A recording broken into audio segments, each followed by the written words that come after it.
दोस्तों, आपको कुछ महीने पहले की घटना तो याद ही होगी जब चीन ने भारतीय चावलों पर यह कहकर बैन लगा दिया था कि ये चावल खाने लायक है ही नहीं। इसके अंदर बहुत सारी गड़बड़ियां हैं, अगर हमारी देश की जनता इन चावलों को खाएगी तो बीमार हो सकती है। जब भारतीय अधिकारियों ने पूछा कि इसके अंदर दिक्कत क्या है तो चीन ने कहा कि आपके साइंटिस्ट ने, आपके वैज्ञानिकों ने इसको जेनेटिकली मॉडिफाई किया हुआ है, ये खाने लायक है ही नहीं।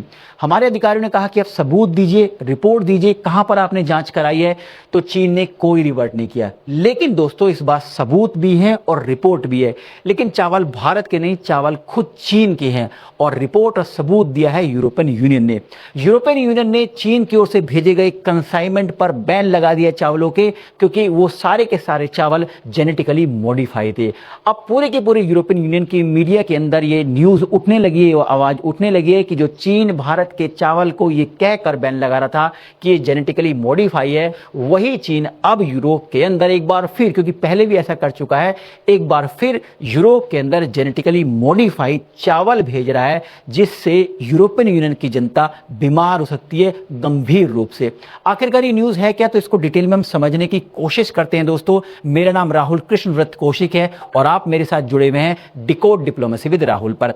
देखिए, यूरोपियन यूनियन की कई सारी न्यूज एजेंसीज ने इस न्यूज को पब्लिश किया, जिसमें बताया गया है कि चीन की ओर से जेनेटिकली मॉडिफाइड जो चावल है वो यूरोपियन यूनियन को भेजा गया है और यूरोपियन यूनियन ने टेस्टिंग में पाया कि इसके अंदर बहुत सारे ऐसे फैक्टर्स हैं जिसकी वजह से यहां की जनता बीमार हो सकती है। इसीलिए यूरोपियन यूनियन ने इस चावल के कंसाइनमेंट को बैन कर दिया है। अब इस न्यूज को डिटेल में समझते हैं दोस्तों, आखिरकार ये माजरा है क्या। तो देखो, मैं आपको बता दूं, चीन ने हाइड्रोलाइज राइस फ्लोर की एक कंसाइनमेंट यूरोपियन यूनियन को एक्सपोर्ट करी। अब ये हाइड्रोलाइज राइस फ्लोर क्या है? देखिए, हाइड्रोलाइज राइस फ्लोर एक प्रोसेस चावल का आटा है जो किसी अन्य व्यंजन में अगर डाला जाए तो उसको गाढ़ा कर देता है। नॉर्मली इसको सूप में इस्तेमाल किया जाता है और यूरोपियन यूनियन में ठंडे देश हैं तो वो सूप बहुत ज्यादा पीते हैं, तो सूप में ये चावल का आटा मिलाया जाता है ताकि उसको गाढ़ा किया जा सके। अब ये कंसाइनमेंट जो था चावलों का चीन से निकलता है और सीधा पहुंचता है नीदरलैंड, और नीदरलैंड के ये बाकी जो यूरोप के अलग अलग देश है वहां तक पहुंचाया जाता है। लेकिन जैसे ही नीदरलैंड पहुंचा तो यूरोपियन यूनियन क्या करता है, इसकी जांच की शुरुआत कर देता है। क्योंकि मैं आपको बता दूं, यूरोपियन यूनियन दुनिया की सबसे सख्त फूड सेफ्टी स्टैंडर्ड्स को फॉलो करता है। अब इनका एक सिस्टम है जिसको कहा जाता है rapid alert system for food and feed. अब इस सिस्टम के तहत दोस्तों इस राइस फ्लोर की वैज्ञानिक जांच शुरू होती है। अब जैसी वैज्ञानिक जांच शुरू होती है तो इस वैज्ञानिक जांच में इस चावलों के आटे में 35S प्रमोटर और टीनोस जैसे जेनेटिक मार्कर्स मिले, जो बताते हैं कि इस चावल के डीएनए में वैज्ञानिक तरीके से बदलाव किया गया है, मतलब ये जेनेटिकली मॉडिफाइड ऑर्गेनिज्म है। अब जो दोनों के दोनों जेनेटिक मार्कर मिले हैं दोस्तों, ये यूरोपियन यूनियन ने इन पे लगाया हुआ बैन, क्योंकि यूरोपियन यूनियन का ये कहना है कि अगर इस तरीके के मॉडिफाइड चावल हमारी जनता खाएगी तो बीमार हो सकती है। और इसी वजह से पूरे के पूरे जो कंसाइनमेंट को, क्योंकि ये दोनों मार्कर मिल गए थे, जेनेटिक मार्कर मिल गए थे, 35S प्रमोटर और टीनोस, तो पूरे के पूरे जो चीन का शिपमेंट है उसको नीदरलैंड के पोर्ट पर ही रोक दिया गया दोस्तों। अब सवाल उठता है कि जेनेटिकली मॉडिफाइड ऑर्गेनिज्म ये है क्या। आइए जीएमओ के बारे में आपको थोड़ा सा बताता हूं। देखिए, एक ऐसा प्रोसेस है जिसके तहत किसी पौधे के डीएनए में वैज्ञानिक तरीके से बदलाव किया जाता है। बदलाव क्यों किया जाता है? ताकि पौधे की उत्पादक क्षमता बढ़ सके, पौधों को कीटों से बचाया जा सके, और या फिर पौधे में किसी विशेष गुण को विकसित किया जा सके। नॉर्मली अमेरिका हुआ, ब्राजील हुआ या अर्जेंटीना हुआ, उसमें जो जेनेटिकली मॉडिफाइड फसलें वो बड़े पैमाने पर उगाई जाती हैं। लेकिन जीएमओ को लेकर, यानी कि जेनेटिकली मॉडिफाइड ऑर्गेनिज्म को लेकर यूरोपियन यूनियन का एक अलग ही नजरिया, अलग ही दृष्टिकोण है।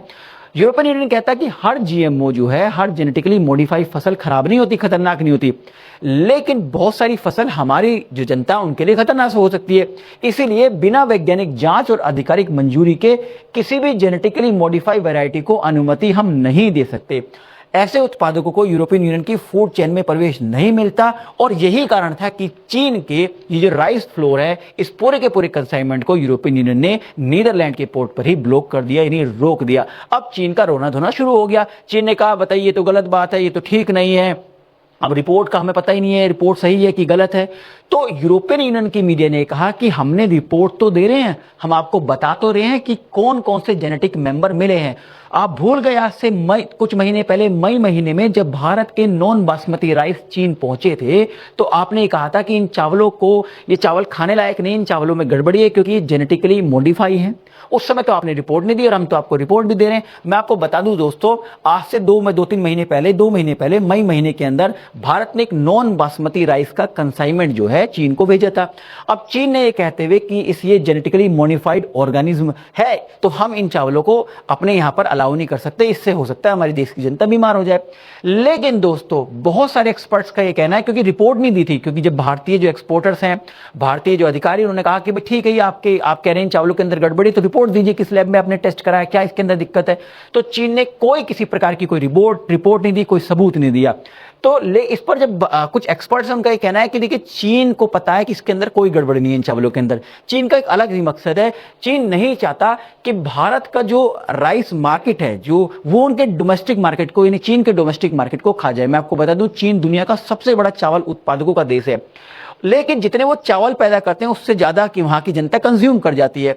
अब ऐसे में दोस्तों भारत की ओर से जो चावल वहां पर भेजे गए तो उनको डर हो गया, क्योंकि भारत के चावलों की क्वालिटी जो है चीन के चावलों की क्वालिटी के मुकाबले में बहुत अच्छी है, बहुत शानदार है। तो चीन को ये डर लगा कि ये ना हो कि जो चीन का जो मार्केट, चीन का जो डोमेस्टिक मार्केट है चावलों का, वो भारत के किसान खा जाए। इसीलिए एक तरीके का नॉन टैरिफ बैरियर लगाते हुए चीन ने भारत के इन चावलों को रोक दिया था। अब सवाल उठता है कि जो यूरोपियन यूनियन ने चीन के साथ किया है, क्या ये पहली बार हुआ? जी नहीं, इससे भी पहले भी चीन को डांट लगाई थी यूरोपियन यूनियन ने, क्योंकि चीन शुरू से ही गड़बड़ी करता हुआ है। 2008 की एक रिपोर्ट बताऊं दोस्तों, 2008 के अंदर भी चीन ने एक चावलों का कंसाइनमेंट यूरोप को भेजा था। जब उन चावलों की जांच की गई तो उसमें यह पाया गया कि BT63 करके जेनेटिकली मार्कर इसमें अवेलेबल है, यानी कि इसको भी जेनेटिकली मॉडिफाई किया गया है। तो स्पष्ट तौर से यूरोपियन यूनियन ने कहा कि भाई आप इन चावलों की हमें रिपोर्ट दीजिए, इसकी वैज्ञानिक रिपोर्ट जांच करके वैज्ञानिक रिपोर्ट दीजिए, हमें रिपोर्ट पेश करेंगे तभी हम इनको परमिट करेंगे, इसका सर्टिफिकेशन दीजिए।